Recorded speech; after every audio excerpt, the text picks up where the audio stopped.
You're watching Outdoors Delmarva, presented by Gateway Subaru. Higher standards. We talk a lot about the next generation when it comes to traditions here on Delmarva, like hunting, fishing, maybe restoring antique cars. Yeah, and one vital industry that desperately needs the next generation here on the peninsula is farming. And for the Rhodes family in Queen Anne, it's chicken farming, to be exact.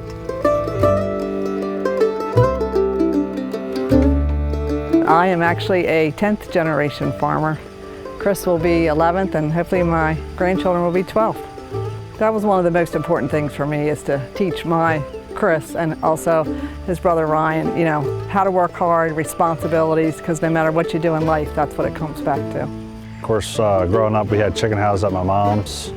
Me and my brother worked with my uncle and my grandfather on the grain farm. So we enjoyed it and pretty much knew we wanted to try to do something like that. You know, for my wife and kids and all, it's a good living. The boys are in 4-H, so they have hogs, and so we'll butcher them, put them in the freezer. My niece and nephew show steers. We'll put them in the freezer. So we still do a lot of that. We have a big garden, and we do a lot of canning and freezing, and really take pride. And I mean, here what we do, what Chris does here, you know, to feed Delmarva, it's amazing.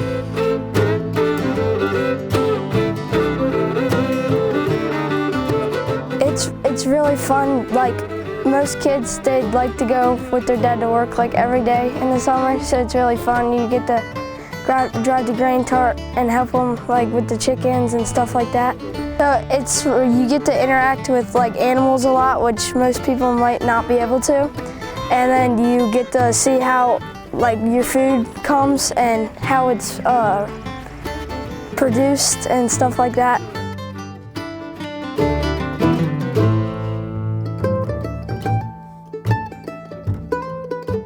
I'm pretty diversified, so I have a chicken operation, a grain farm, and then I also have a deer corn business. I sell deer corn. I have 5 Ace Hardwares and 4 hunting stores on the Delmarva that I supply.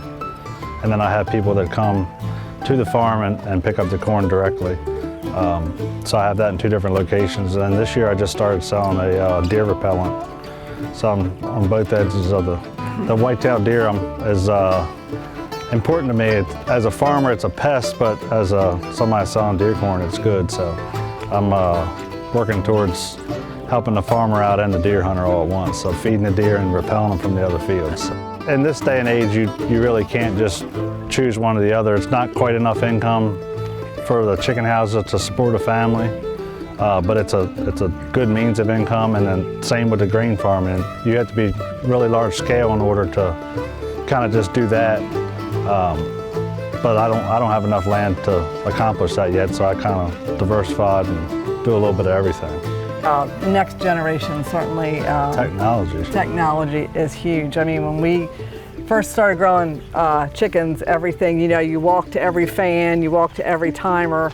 Now, Chris pulls out his phone, I can pull out my phone, and we have an app for that.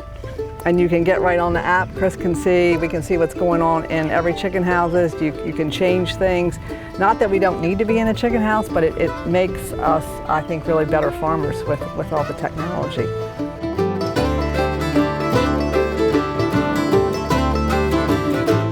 Get outdoors, Delmarva.